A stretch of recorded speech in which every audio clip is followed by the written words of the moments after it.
প্রিয় ছাত্রছাত্রীরা, আশা করি তোমরা সবাই ভালো আছো, সুস্থ আছো। তোমরা জানো এখানে আমরা ক্লাস 7 ইংলিশ আলোচনা করছি সামেটিভ এক্সাম 3-র জন্য। ইতিমধ্যে কয়েকটি ভিডিও আপলোড করা হয়েছে, তোমরা সেগুলো দেখে থাকবে। আগের ভিডিওটিতে তোমাদেরকে যে অ্যাক্টিভিটি মডেল টাস্ক দেওয়া হয়েছিল তার প্রথম অংশটা আলোচনা করেছি। সেই মডেল টাস্কের দ্বিতীয় অংশটা আজকে আমরা আলোচনা করব। দেখো, read the passage carefully and answer the questions that follow. নিচের প্যাসেজটা ভালো করে পড়তে হবে এবং তারপরে এর প্রশ্নগুলোর উত্তর করতে হবে। কোন প্যাসেজ? না, lesson 5 uncle Podger hangs a picture, page 43 থেকে 44। কোন পোর্শনটা তোমরা পড়বে? না, and then he would took off his coat and begin.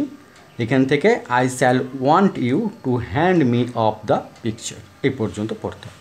ওকে, এবার আমরা অ্যাক্টিভিটিগুলো দেখি। টিক দ্য কারেক্ট অল্টারনেটিভস, যেটা সঠিক সেখানে টিক দিতে হবে। তা সেটা আমি না করে আমি তোমাদের ডাইরেক্ট আনসারটা ওখানে চুজ করে নিয়েছি। A, the nails cost answer 2 pennies, মানে তোমাদের ওই 3-4টে অপশানের মধ্যে যেটা 2 সেকেন্ড অপশান সেটাতে টিক মার্ক দিতে হবে। ঠিক আছে, আমি কিন্তু সেটা না করে আনসারটা পিক আপ করে নিয়েছি। B, before beginning his job uncle Podger would answer 1 took off his coat. C, the girl would go out again to bring answer 3 the calls. Okay. Activity 2, write T for true and F for false statement in the given boxes. Give supporting sentences or statements from the text. True হলে T লিখতে হবে, false হলে F লিখতে হবে, supporting statement দিতে হবে। A, Uncle Pojar asked Aunt Maria to assist him with the chair. Answer false. Supporting statement, and don't you go Maria because I shall want somebody to hold me the light. B, 2 persons were engaged to bring the nails. Answer true. Supporting statement, he would send the girl out for 6 pence worth of nails and then one of the boys after her to tell her what size to get. C, the first thing that Uncle Pojar wanted was Will's hammer. Answer true. Supporting statement, now you go and get me my hammer, Will, he would shout. Activity 3, fill in the blanks with the proper forms of the verbs given in the brackets. One is done for you. এই যে ব্র্যাকেটগুলোর মধ্যে ভার্বগুলো দেওয়া আছে এগুলো proper form তোমাদেরকে বসাতে হবে। Your examination is going on, go ভার্বের এখানে করে দেওয়াই আছে এটা। It will be, be verb will be answer, over in 10 days or so. It hopes that many of you will do, এখানে হোপস আনসার, এখানে will do answer. Well, however after the examinations everyone will wait for the day when the result will publish. ঠিক আছে, এখানে will be answer হলো, এখানে hopes answer হলো, এখানে will do, এখানে হলো উইল ওয়েট, আর এখানে উইল পাবলিশ। যেগুলো আন্ডারলাইন করা আছে আন্ডারলাইন পোর্শনগুলো answer. Activity 4, rewrite the sentences as directed, যেরকম বলা আছে সেরকমভাবে উত্তর করতে হবে। A, what a fool you are turn into a statement, স্টেটমেন্টে কনভার্ট করতে হবে এটাকে। Answer what you are a big fool or you are a great fool, এটাও লিখতে পারো। B, hang the picture on the wall, change the voice. কোন ভয়েসে আছে দেখো, hang the picture on the wall active ভয়েসে আছে, তার প্যাসিভ ভয়েস করতে হবে।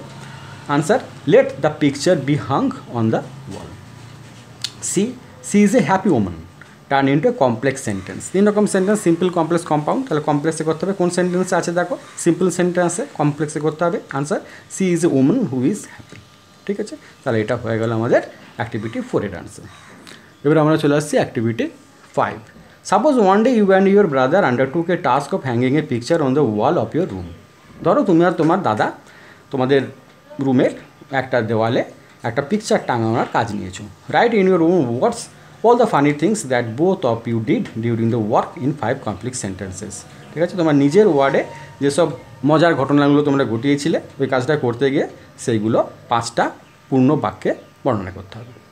Also draw a picture of the rainbow and the landscape that you experience. আর একটা রেনবো মানে রামধনু, একটা ল্যান্ডস্কেপ মানে স্থলভাগের একটা সুন্দর চিত্র। ঠিক আছে, এটা তোমাদেরকে আঁকতে হবে, একটা সুন্দর চিত্র তোমাদেরকে আঁকতে হবে, সেটা তোমরা আঁকবে। সেটা দেখো, after a long discussion me and my elder brother Hirak decided to hang a portrait of Rabindranath Tagore on the wall of our study room. অনেক আলোচনার পরে আমি আর আমার বড়দা হিরক আমাদের পড়ার ঘরে একটা রবীন্দ্রনাথ ঠাকুরের পোর্ট্রেট টাঙাবার স্থির করলাম, টাঙানো স্থির করলাম। Though I am quite friendly with my brother, he is little bit bossy type and always try to overpower me. যদিও আমি আমার দাদার সঙ্গে বেশ বন্ধুত্বপূর্ণ, কিন্তু আমার দাদা একটু বসি ধরনের, আর আমার উপরে একটু মানে ওভার পাওয়ার করার চেষ্টা করে, আমাকে একটু দাবিয়ে রাখার চেষ্টা করে। Last Sunday he somehow managed A স্টুল from somewhere and order me to face A hammer and a nail. গত রবিবার সে কোথাও থেকে একটা টুল জোগাড় করলো আর আমাকে আদেশ দিল একটা হাতুড়ি আর একটা পেরেক আনার জন্য। When I came back with those, I found him on the floor lying flat on face and our pet doggy was licking his feet. আর আমি যখন ওইসব জিনিসগুলো নিয়ে ফিরে এলাম তখন দেখলাম সে মেঝের উপরে চিৎপাত হয়ে পড়ে আছে, আর আমাদের পোষা কুকুর ডগি সে তার পা চাটছে।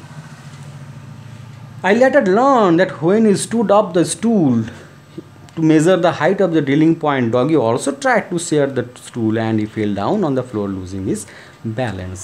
আমি পরে জানতে পারলাম যে সে যখন কোথায় ড্রিল করতে হবে সেটা করার জন্য দেওয়ালে মাপ নিচ্ছিল টুলে উঠে, তখন ডগিও সেই টুলটাতে উঠতে গেছে এবং ব্যালেন্স না রাখতে পেরে সে পড়ে গেছে। তাহলে এটা আমরা উত্তরটা করলাম।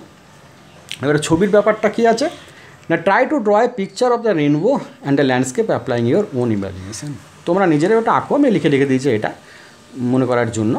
ওই একটা রামধনু আর একটা ল্যান্ডস্কেপের ছবি তোমাদের নিজেদের কল্পনায় যেটা আসছে সেই কল্পনাটাকে ব্যবহার করে তোমরা এরকম ছবি আঁকো। একজন এঁকেছো, খুব সুন্দর হয়েছে, আবার বাকি যারা আছো তারাও সবাই আঁকার চেষ্টা করো, কত ভালো হয় তোমরা নিজেরাই দেখবে। ঠিক আছে, তাহলে আজ এই পর্যন্তই থাক, ভালো থেকো, সুস্থ থেকো।